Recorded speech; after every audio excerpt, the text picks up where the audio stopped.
Before we begin, let me tell you this video isn't for everyone. No flashy edits, no hyperstimulated nonsense, just actual ideas. Only 30% of viewers make it to the end because this isn't brain rot.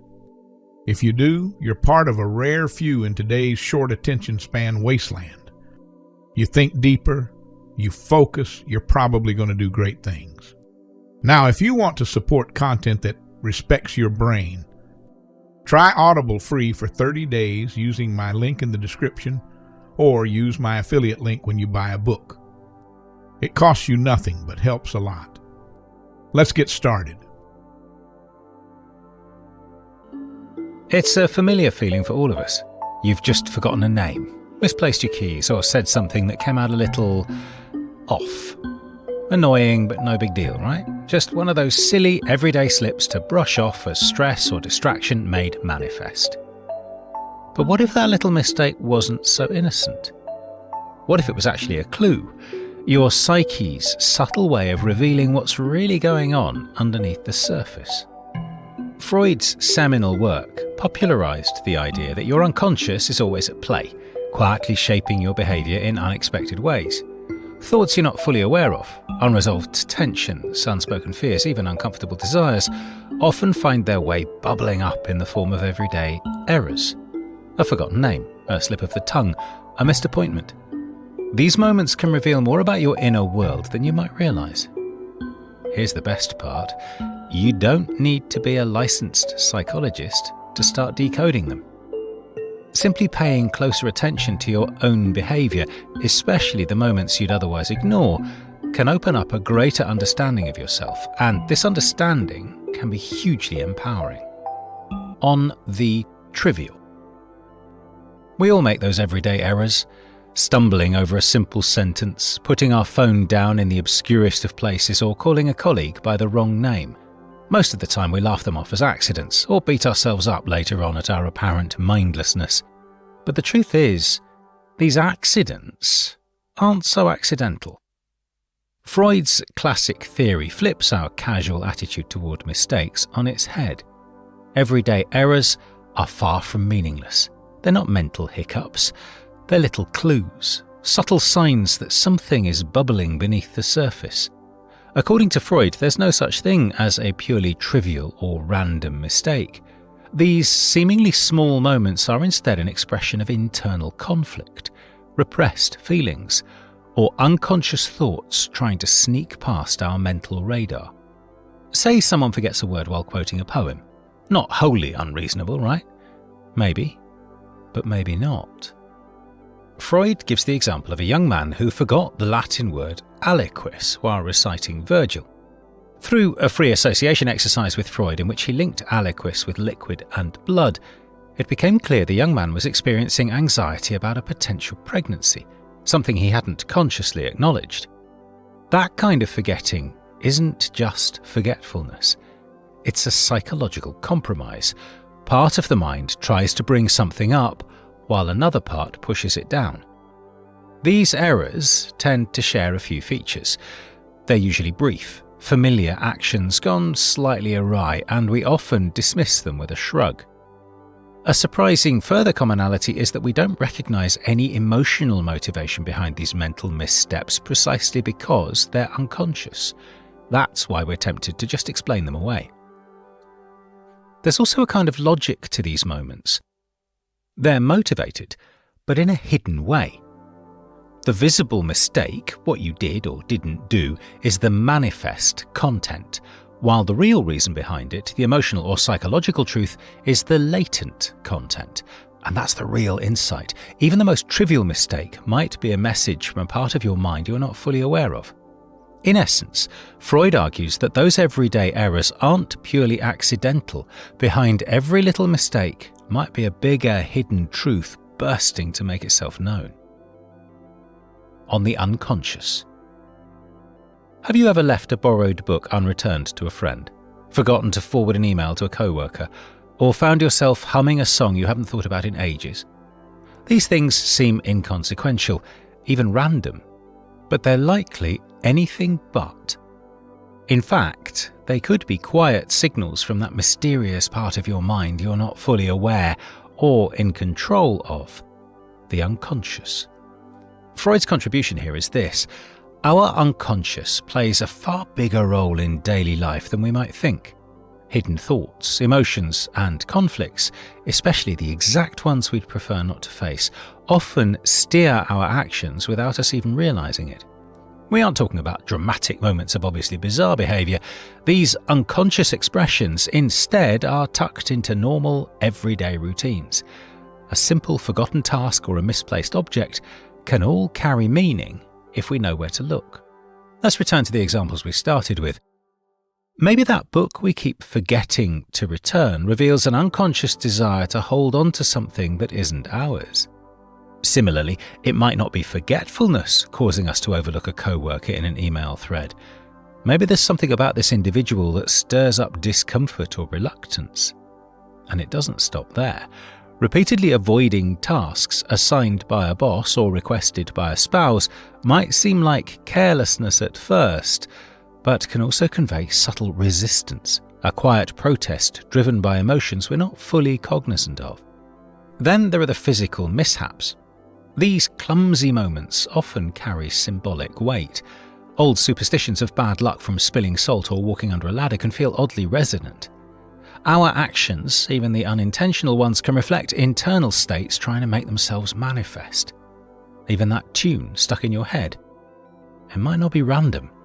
We often hum, whistle, or mumble songs that, if we pay attention to the lyrics, capture something profound about what's going on in our inner world.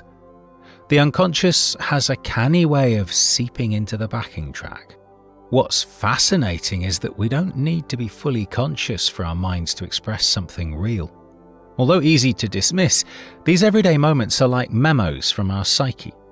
If we slow down and pay attention, they start to reveal the deeper stories we're carrying, just out of view. On forgetting. Let's dive a little deeper into the phenomenon of forgetting. When was the last time you forgot something? Whether an appointment, bill, birthday, name, or otherwise. Last week? Yesterday? A few hours ago? It happens. But sometimes, with some reflection, our forgetfulness reveals itself to be a little too specific, a little too well-timed. What if, in line with Freud's theory, our forgetting isn't forgetting at all? What if it really is our mind's quiet way of saying, let's not go there right now?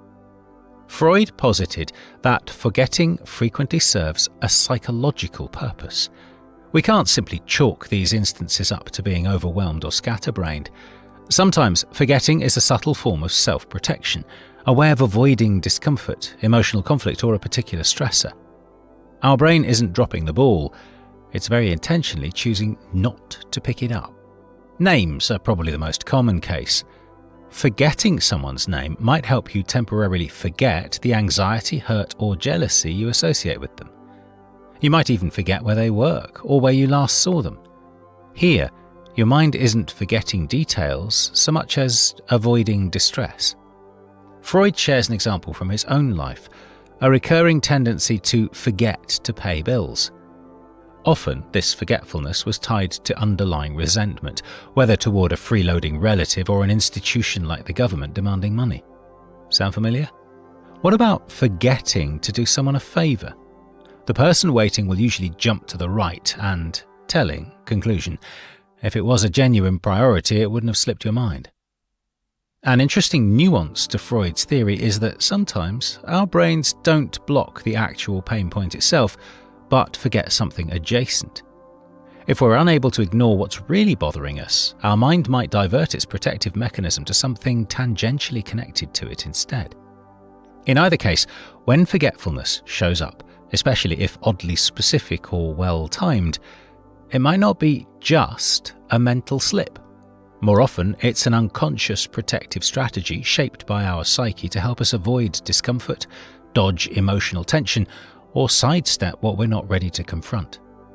What appears as carelessness on the surface is often a carefully concealed signal that there's something else brewing below. On slips. Now, let's turn our attention to those awkward slips of the tongue. You've probably had the experience of meaning to say one thing, but something altogether different tumbles out. Perhaps you intended to say bread and butter, and somehow said bed and butter instead. In the moment, it can feel like a random brain blip or bubble of nervous energy. But what if we entertain Freud's idea that they're actually something more revealing? These little moments then, these little slips of the tongue, misread phrases or accidental word swaps, aren't just quirks. They're a sneak peek into your inner world. In other words, when your mouth slips, it might be your mind speaking. Take that bed and butter example. It might sound silly, but if the guilty party is preoccupied with something else, say intimacy or desire, it makes perfect sense that their unconscious mind would hijack a neutral phrase and add a loaded word. Interestingly, these kinds of slips aren't confined to speaking alone. They show up when we read, write, or even need to sign our signature.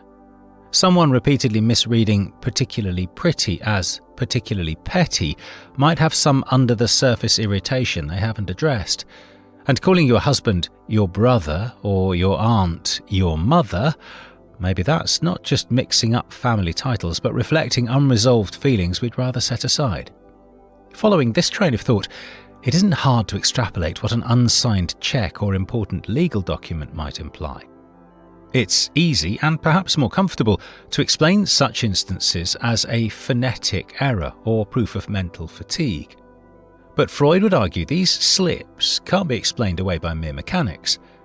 Instead, they reflect internal truths we're actively trying not to acknowledge, desires we're repressing, thoughts we're avoiding, feelings we're not ready to face. In sum, slips of language are rarely meaningless errors. More likely, they're a subtle but telling expression of your unconscious mind. Whether it's a wrong word, a repeated misreading, or a verbal mashup that hits a little too close to home, these moments communicate thoughts and feelings that the conscious mind actively tries to keep in check. Far from being random, these slips are clear signals that the deepest parts of our psyche are always trying to speak. Self-observation, a psychological superpower. So we've talked about how everyday mistakes can reveal hidden thoughts, but there's another layer to this. You don't need a Freud to start uncovering them. One of the most powerful tools for understanding your unconscious mind is readily available: your own attention. By becoming aware of these minor errors and observing them with curiosity instead of ambivalence, you can slowly start to decode what your psyche is seemingly so desperate to express. In this way, you can turn even the smallest slip into greater self-knowledge. Freud's assertion that nothing in our inner life is random or accidental wasn't just a groundbreaking contribution to theory, it offered a practical tool. Freud certainly walked the talk in this respect, famously turning his analytical tools on himself, and much to their displeasure, his friends and family, exploring his own slips and forgettings. He treated them not as flukes, but as clues. As a result, he found something emotionally charged, a desire, a discomfort, a disturbance he hadn't consciously noticed. Nothing in the mind, he believed, happens by pure chance. It starts with curiosity. If you keep forgetting to call someone back, maybe it's not forgetfulness but resistance or hesitation. If you mix up names, skip over words when reading, or leave out a signature, take a moment to ask what might be being avoided. What does that action or inaction protect you from feeling or confronting? Remember, even the most casual slip can be meaningful. These moments are often driven by psychic material that's been pushed out of our consciousness but finds a way to rise to the surface nonetheless. And we're actually already pretty good at spotting this kind of thing in others, picking up on patterns or drawing telling conclusions. The next step is to turn that same accurate assessment inward. Of course, there's a line to be drawn, and self-observation doesn't mean overthinking or obsessing over every move. Even a little awareness and reflection can go a long way. Because through this lens, clear insight is available to us in every moment. We needn't save profound introspection for the big life-changing events. They can just as readily come in the almost unforgettable everyday moments. But if you're willing to listen, you'll find that your psyche is always saying something.